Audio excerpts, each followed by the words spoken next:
بس نماز ہر ایک کے پیچھے پڑھیں، مگر ایسے کے پیچھے جو نبی کو مشکل کشا حاضر ناظر سمجھتا ہو، وہ کیونکہ وہ تو شرک کر رہا ہے نا، تو اس کے پیچھے نماز نہیں ہوگی. باقی اہل حدیث کے پیچھے نماز ہو جاتی ہے، عقیدہ ان کا، کیونکہ ایمان اور کفر کا تعلق عقیدے سے.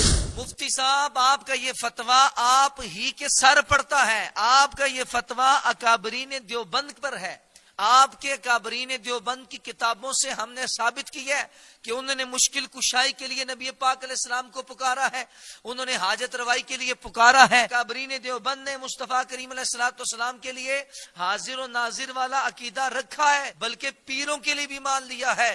تو اس لیے آپ کا فتویٰ اپنے اکابرین پر ہے. آپ کے اکابرین رسول اللہ کو حاضر و ناظر بھی مانتے تھے، مشکل کشائی کے لیے بھی پکارتے تھے، تو ان کے پیچھے نماز جائز نہیں ہے. تو اپنا منہ اپنی چپیڑ بن گئی جناب. ان دنوں میں دیوبندیوں کے مفتی طارق مسعود صاحب کا ایک کلپ نظر سے گزرا ہے کہ جس میں اس نے یہ بات کی ہے. کہتا ہے نماز تو ہر ایک کے پیچھے پڑھیں، لیکن ایسوں کے پیچھے جو نبی کو حاضر و ناظر مانے، مشکل کشا مانے، ایسوں کے پیچھے نماز پڑھنا یہ ٹھیک نہیں ہے. اور اہل حدیث کے پیچھے بھی نماز ہو جاتی ہے کہ ہمارا ان کے ساتھ عقیدے میں کوئی اختلاف نہیں ہے. ٹھیک ہے جی. تو میں ان صاحب کو یہ بتانا چاہتا ہوں، گویا کہ یہ اپنا منہ اور اپنی چپیڑ ہے کہ تم جو کہہ رہے ہو کہ یہ مشکل کشا نبی کو مانتے ہیں، تمہارا جن کی طرف اشارہ ہے یا نبی پاک علیہ السلام کو حاضر و ناظر مانتے ہیں، یہ کون لوگ ہیں؟ تو در حقیقت دیکھا جائے تو یہ جو مفتی طارق مسعود صاحب ہیں، انہوں نے فتویٰ اپنے اکابرین دیوبند پہ لگایا، یہ ہم پر نہیں لگایا. کیوں؟ اکابرین دیوبند کے حاضر و ناظر ہونے کے قائد تھے، نبی کو مشکل کشا مانتے تھے، ان کے سامنے قرآن کی کچھ آیتیں تھیں نا، تو جبھی انہوں نے اس طرح کیا. لیکن عجیب بات ہے کہ باپ تو بات مان رہا ہو لیکن بیٹا اس کا انکار کر رہے ہو، اور الٹا باپ والے عقیدے پر کفر و شرک کے فتوے بھی بیچ رہا ہو. تو یہ بڑی تعجب والی بات ہے. میں آپ کے سامنے بالکل مختصر وقت میں وہ عبارتیں پیش کرنے لگا ہوں، کتاب کھول کے دیکھنا آپ کا. مولوی محمود حسن دیوبندی جو کہ شیخ الہند کہلاتے ہیں دیوبندیوں کے، اپنے ترجمہ قرآن کے جس کے 4 پاروں کا حاشیہ انہوں نے لکھا، اور اس کے بعد پھر جو ہے وہ باقی جو ترجمہ ہے وہ مولوی شبیر احمد صاحب نے کیا ہے. اس میں ایاک نستعین کے تحت جو ہے وہ لکھتے ہیں، وہ کہتے ہیں کہ ہاں اگر کسی مقبول بندے کو واسطہ رحمت الہی اور غیر مستقل سمجھ کر استعانت ظاہری اس سے کرے تو یہ جائز ہے. پھر سنیے گا، کہتے ہیں کہ اگر کسی مقبول بندے کو واسطہ رحمت الہی اور غیر مستقل سمجھ کر استعانت ظاہری اس سے کرے تو یہ جائز ہے کہ یہ استعانت در حقیقت اللہ جل وعلا سے ہے. تو جناب علی انہوں نے فیصلہ ہی کر دیا. ہمارا دعویٰ بھی یہی ہے. ہمارا دعویٰ یہ ہے کہ ہم نبیوں کو اور ولیوں کو خدا نہیں جانتے اور نہ ہی خدا کا فرزند جانتے ہیں، بلکہ ہمارا عقیدہ اور نظریہ یہ ہے کہ یہ سب اللہ تعالیٰ کی مدد سے ہی کرتے ہیں امداد، اور یہ سب جو ہیں وہ رب تعالیٰ کے فضل سے کرتے ہیں. یہ وسیلہ ہیں، حقیقت میں مدد کرنے والی ذات وہ خدا بزرگ و برتر کی. فتاوی رشیدیہ جلد اول کتاب الخطر والاباحہ صفحہ نمبر 64 پر سوال کا جواب دیتے ہوئے لکھتے ہیں، سوال یہ ہوتا ہے اشعار اس مضمون کے پڑھنے کہ یا رسول کبریا فریاد ہے یا محمد مصطفیٰ فریاد ہے، مدد کر بہر خدا حضرت محمد مصطفیٰ، میری تم سے ہر گھڑی فریاد ہے. یہ کیسے ہیں؟ یہ سوال ہوتا ہے فتاوی رشیدیہ میں.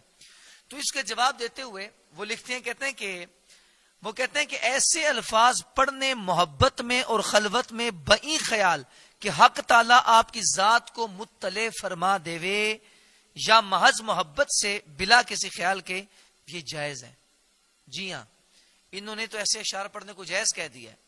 آپ جو فتویٰ لگاتے ہیں وہ پھر اپنی خیر منائیں، اور پھر بات اس پہ ختم نہیں ہو جاتی. اگلی بھی بات سنیں آپ، بالکل فتاوی رشیدیہ کی 3 جلد کے صفحہ نمبر 5 پر دیکھیں تو آپ کو یہ سوال بھی ملے گا اور اس کا جواب ملے گا. مولوی رشید احمد گنگوئی صاحب سے کسی نے سوال کیا، اور سوال کرنے والا پوچھتا ہے کہ حضرت ان اشعار کے بارے میں کیا خیال ہے، اور وہ اشعار کیا ہے؟ کہتے ہیں یا رسول اللہ انظر حالنا، یا حبیب اللہ اسمع قالنا، اننی فی بحری ہم مغرق خذ یدی سہل لنا اشکالنا. مطلب کیا ہوا کہ یا رسول اللہ انظر حالنا، یا رسول اللہ ہمارے حال پہ نظر فرمائیے. یا حبیب اللہ اسمع قالنا، یا رسول اللہ صلی اللہ علیہ وسلم ہماری عرض سنیے. اننی فی بحری ہم من مغرقن خذ یدی سہل لنا اشکالنا، یا رسول اللہ میرا ہاتھ پکڑیے اور مجھے میری مشکل کشائی فرمائیے، میری مدد کیجیے۔ تو حضرات محترم یہ سوال ہوتا ہے، اور پھر اگلا ساتھ کہتے ہیں قصیدہ بردہ شریف کے اس شعر کے بارے میں ہم کیا کہتے ہیں؟ یا اکرم الخلق مالی من الوذ به سواک عند حلول الحادث الامامی۔ تو اس کا جواب دیتے ہوئے جو مولوی رشید احمد گنگوئی صاحب نے لکھا، اس کا جواب دیتے ہوئے وہ کہتے ہیں ایسے کلمات نظم میں ہو یا نثر میں ہو، ان کا ورد کرنا یہ مکروہ تنزیہی ہے، کفر و فسق نہیں ہے۔ یہ کون کہہ رہے ہیں؟ مولوی رشید احمد گنگوئی صاحب۔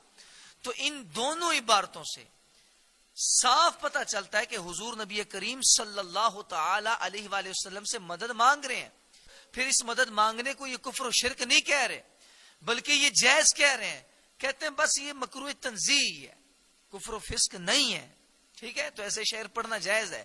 تو یہ فتاوی رشیدیہ سے میں نے عبارت پیش کی ہے، تو مولوی طارق مسعود صاحب کے گھر سے کی ہے، ان کے اکابرین نے یہ لکھا ہے۔ اشرف علی تھانوی صاحب جو ہیں وہ اپنی کتاب نشر الطیب آپ اٹھا کر دیکھیں تو اس کے آخر میں عربی اشعار کا ترجمہ کرتے ہوئے اس نے یہ بات کی ہے کہ جس میں سرکار دو عالم صلی اللہ تعالی علیہ وسلم سے بے دریغ مدد مانگی گئی ہے اور حضور پاک علیہ الصلوۃ والسلام کو مشکل کشائی کے لیے پکارا گیا۔ وہ اشعار کیا ہیں؟ وہ اشعار سنیے گا۔ اشرف التھانوی اس کا ترجمہ کرتے ہوئے یا شفیع العباد خذ بیدی انت فی الاضطرار معتمدی، دستگیری کیجئے میری نبی، کشمکش میں تم ہی ہو میرے ولی، لیس لی ملجا سواک اغث مسنی الضر سیدی سندی، جز تمہارے ہے کہاں میری پناہ، فوج کلفت مجھ پہ غالب ہوئی، غشنی دہر ابن عبد اللہ کم مغیثن فانت لی مددی، ابن عبداللہ زمانہ ہے خلاف، اے میرے مولا خبر لیجئے میری۔ تو یہ اشرف علی تھانوی صاحب اپنی کتاب نشر الطیب کے آخر میں عربی اشعار کے ترجمے میں یہ لکھ رہے ہیں۔ تو بتائیے نبی پاک علیہ الصلوۃ والسلام کو مولا بھی کہا، مشکل کشائی کے لیے بھی پکارا۔ تو یہاں رک کے میں یہ بات کرتا ہوں، یہ جو کہتا ہے نا جو مشکل کشا سمجھتے ہیں نبی کو، تو مشکل کشا تو اشرف علی تھانوی صاحب نے بھی سمجھا۔ اسی طرح جو ہے مشکل کشائی کے اشعار پڑھنا اور ان سے مدد مانگنا، فریاد کرنا، ان اشعار کو جائز جو ہے مولوی رشید احمد گنگوئی صاحب نے بھی سمجھا۔ تو اکابرین دیوبند نے سمجھا بھی اور اس کو جائز بھی قرار دیا، بلکہ اشرف تھانوی نے خود مدد مانگ کر ثابت کر دیا کہ دیوبند کے اکابرین کا یہ عقیدہ ہے کہ وہ بالکل اس طرح جائز سمجھتے ہیں۔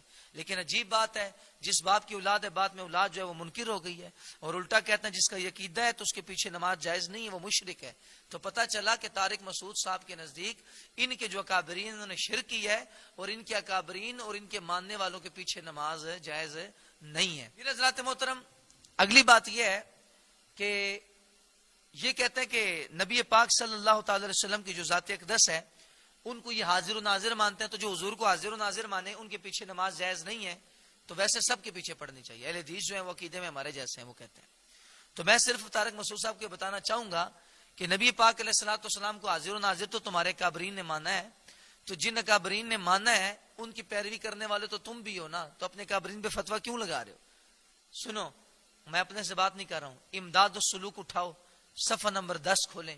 مولوی رشید احمد گنگوئی صاحب لکھتے ہیں، یہ ہے فارسی، میں ساتھ ترجمہ کرتا ہوں۔ مرید یہ بھی یقین سے جانے کہ شیخ کی روح ایک جگہ میں قید نہیں ہے، مرید جہاں بھی ہو، دور ہو یا نزدیک، اگرچہ پیر کے جسم سے دور ہے لیکن پیر کی روحانیت دور نہیں۔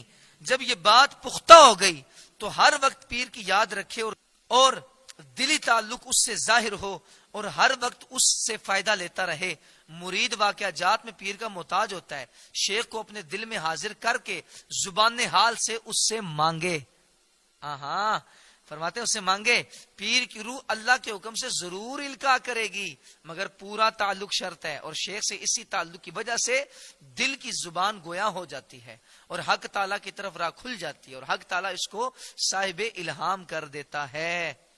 جی حضرات محترم، تو یہ مولوی رشید احمد گنگوئی صاحب نے لکھا ہے، اور ان کی اس باتوں جو پیر کے بارے میں انہوں نے لکھی، اب کیا باتیں اس سے فائدہ جو حاصل ہوا نا وہ چند باتوں کا ہے اس عبارت سے۔ ایک تو یہ بات واضح ہو گئی کہ پیر جو ہے مریدوں کے پاس حاضر ہوتا ہے، ٹھیک ہے جی۔ نمبر 2، مرید خدا کو چھوڑ کر جو ہے وہ اپنے پیر سے مانگے. یہ بالکل اس عبارت سے واضح ہو رہا ہے. نمبر 3 یہ بات واضح ہے کہ پیر کا حاجت روا ہونا. اور نمبر 4 مرید خدا کو چھوڑ کر وہ اپنے پیر سے مانگے. اور نمبر 5 مرید کو القاء ہوتا ہے. اور نمبر 6 پیر مرید کا دل جاری کرتا ہے. تو وہ شخصیت جو باعث تخلیق کائنات ہے، جو ملائکہ اور انسانوں کے شیخ ہیں، شاہ آدم و بنی آدم رسول محتشم صلی اللہ تعالی علیہ وسلم کی ذات ہیں، ان کے اندر یہ 6 صفات ماننا کیوں کر شرک ہو سکتا ہے؟ یہ کیسے شرک بن گیا؟ تو یہی سوال ہے. تو مطلب یہ ہوا کہ پیر کو انہوں نے حاضر و ناظر بھی مان لیا، سب کچھ مان لیا. ہم حضور نبی پاک علیہ الصلوۃ والسلام کے لیے یہ صفات مانتے ہیں. ٹھیک ہے جی. تو اس کا مطلب ہے کہ اس نے شرک کیا ہے. طارق مسعود صاحب کے نزدیک تو وہ کابرین دیوبند نے شرک کر دیا ہے نا. تو پھر ان کے پیچھے نماز جائز نہ ہوئی. اور اگلا والا سنیے گا، حفظ الایمان ہے، صفحہ نمبر 7 ہے. لکھنے والا مولوی اشرف علی تھانوی صاحب ہے. وہ کہتے ہیں کہ ابو یزید سے پوچھا گیا طے زمین کی نسبت، تو آپ نے فرمایا یہ کوئی چیز کمال کی نہیں. دیکھو ابلیس مشرق سے مغرب ایک لحظہ میں قطع کر جاتا ہے. تو اس عبارت میں صاف اقرار ہے ذات محترم کہ آنن فانن مشرق سے مغرب تک پہنچ جانا، یہ اہل اللہ کے لیے تو کیا، یہ تو کفار اور شیاطین کے لیے بھی ان تھانوی صاحب نے مان لیا ہے. ٹھیک ہے جی. بلکہ ماننا نہیں، بلکہ کہتے ہیں یہ ہوتا رہتا ہے. تو یہی تو حاضر و ناظر کے ماننا ہے، یہی تو حاضر و ناظر کے ماننا ہے جو آپ شیطان کے لیے مان گئے. ٹھیک ہے جی. کافروں کے لیے مان گئے. اس لیے ذات محترم یہ کابرین دیوبند کی میں نے عبارتیں آپ کے سامنے پیش کی ہیں. حاضر و ناظر کو بھی مانا، نبی پاک علیہ الصلوۃ والسلام کی مشکل کشائی کو مانا، بلکہ فریادیں بھی حضور پاک علیہ الصلوۃ والسلام سے کی ہیں. اسی طرح انہوں نے حاضر و ناظر پیروں کو مانا اور مشکل کشائی کے لیے پیروں کو مانا. طارق مسعود صاحب اپنے اکابرین پر میں آپ کو کہوں گا کہ خدا کے لیے شرک و کفر کا فتویٰ نہ لگائیں. آپ کا کہنا یہ ہے کہ جناب ان کے پیچھے نماز ہوتی نہیں جو نبی کو مشکل کشا اور حاضر و ناظر مانے، تو آپ کے کابرین تو مانتے تھے. تو گویا مطلب یہ بنے گا پھر کہ آپ کا فتویٰ آپ کے کابرین پر ہے کہ انہوں نے نبی کا حاضر و ناظر بھی مانا، مشکل کشا بھی مانا. تو آپ کے نزدیک ان کی اقتداء جائز نہیں ہے. تو جو ان کے ماننے والے ہیں باقی دیوبند حضرات ان کے پیچھے بھی اقتداء جائز نہیں ہے. تو یہ آپ کا فتویٰ اپنے ہی جناب احباب پہ آ گیا ہے. تو میں آپ سے یہ ریکویسٹ کروں گا آخر میں کہ ساتھ انہوں نے جناب کہہ دیا کہ جناب اہل حدیث جو ہیں وہ عقیدے میں بالکل درست ہے، ان کے پیچھے نماز ہو جاتی ہے. تو آپ نے دیکھ لیا کہ یہ عمل میں بظاہر مختلف ہیں، لیکن بہت سارے قائد میں اہل حدیث کے ساتھ یعنی غیر مقلدین کے ساتھ یہ ایک ہی ہیں.